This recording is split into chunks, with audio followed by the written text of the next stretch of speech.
And with that, he took his high school sweetheart out of Brooklyn. So that automatically takes me outside the box as a black kid growing up in the 70s. You know what I'm saying? I'm not just in a regular hood, I'm in several different hoods. So from the time I was born in Colorado Springs, at 2 months, I've been traveling my entire life.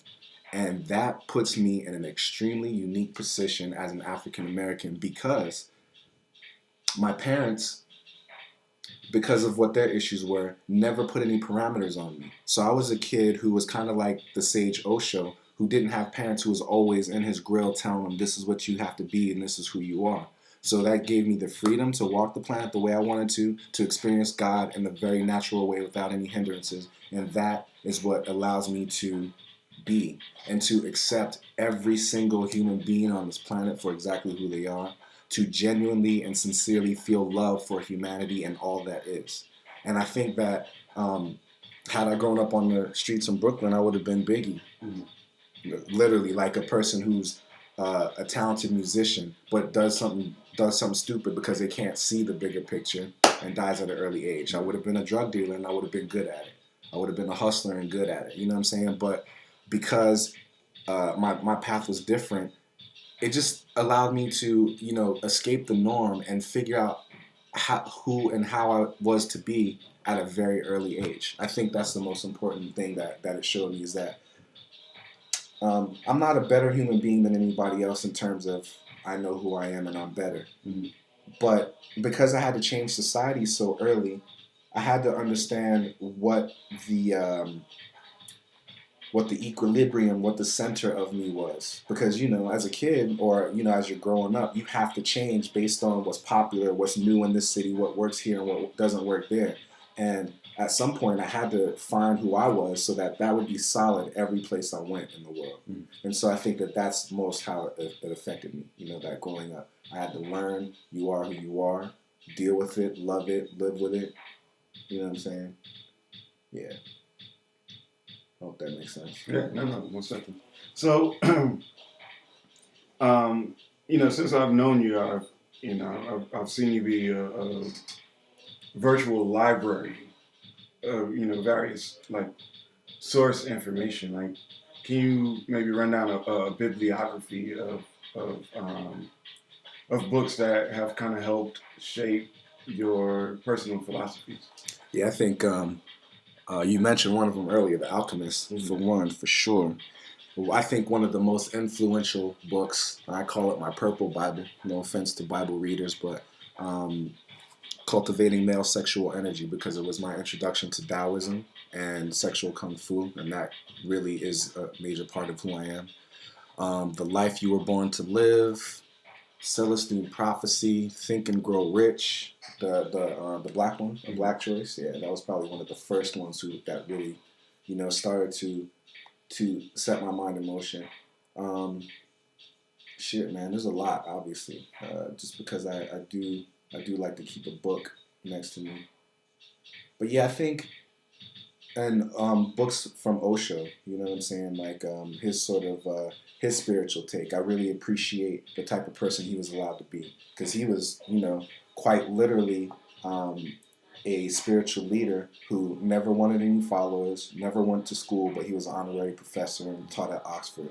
You know what I'm saying? Never had any sort of education, but he was a millionaire and owned like 90 Rolls Royces for fun. You know what I'm saying? And like those kinds of influences in my life have shaped how I kind of take reality and understand how we're here to create what we have. And it's something, again, that I think I've known inherently, but you kind of have to unlearn what's in society. So people like Osho and Eckhart Tolle, like The Power of Now, that's another extremely powerful book that really put things into bigger perspective for me. Like the quote, "God is right now," was the first time in my life that I've ever read a sentence that described my God experience. You know what I'm saying? Because it's a really all-inclusive idea. So, yeah, that's all I can think of. Yeah, that's about it.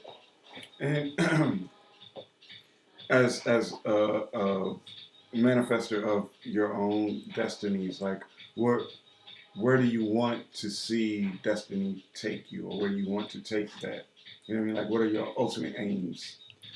I think my one of my ultimate aims off the rip is being an extremely wealthy man, and I'm sure that that's on some level influenced by capitalism because I'm primarily born and raised in America. But the point of wealth is it allows you to be all that you are. It affords you the ability to have way more choices. When you're broke, you can't be the world's most anything.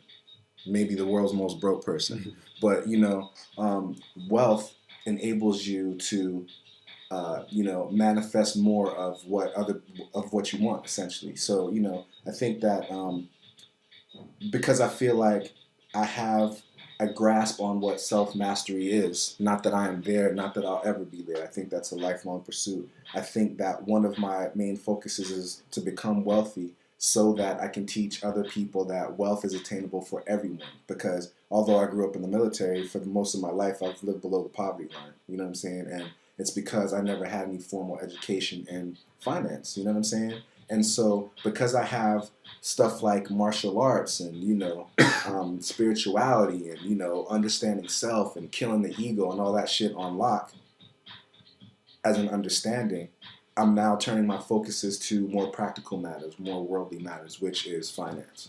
You know what I'm saying? I like this quote, the answer to 99 out of 100 questions is money. You know what I'm saying? Like if you got the money, everything else you have the leisure to figure shit out. You know what I'm saying? And by that same token, people like Jesus and Buddha and Confucius, these sages who have walked the planet were all wealthy people. I think, except for Osho, all of those people came from extreme wealth. And because they had everything, they had the leisure to pursue spiritual goals, and then they became enlightened. You know what I'm saying? So I think that self-mastery overall is a goal, and I feel like the only way that I can get to that point is through presence. So now I've made presence my only life ambition. Because when I'm present, I'm grateful for being here. And when I'm grateful, I'm happy. And when I'm happy, it, like the law of attraction, it creates more happiness and brings me more of the things that I want. So I can't think of a higher goal than wanting to be present. All right. I guess this is my last question.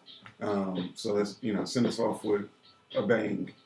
But in my own personal experiences, more and more, I'm realizing that the key for me to enlightenment is also about the legacy that I leave behind, and and that legacy manifests itself through my children. You know what I mean? So, what are the lessons? What is the lesson? What is the advice that you would instill in your own seeds, as it were? Yeah, and my seeds, and then anybody else who wants to listen, is that there is only you. It is only you. Every bit of it is you. If you're looking for God, you're looking for self, you're looking for truth, the only place you can ever find that truth is inside yourself.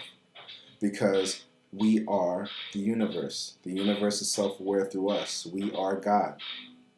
Bottom line, that's my truth, and that's the most important thing I want them to understand, that because we are God, we have extreme responsibility to do things that are going to be beneficial to us and everybody in our path. So that when my seeds come into the world and they're interacting with people, it always comes from a place of love. Always. And the only way that I feel like that's possible is if you understand that everything is love and it comes from within. So if you're walking around with the understanding like, wow, if I want that, all I have to do is think about that and keep that in my focus, and then somehow it manifests. How can I not understand that I'm connected to God? You know what I'm saying? It makes everything easier, I think. I think it ends wars. It ends, purposefully harming other people. It just ends that shit, Cool. I hope that was bangful enough. No, I said it right there.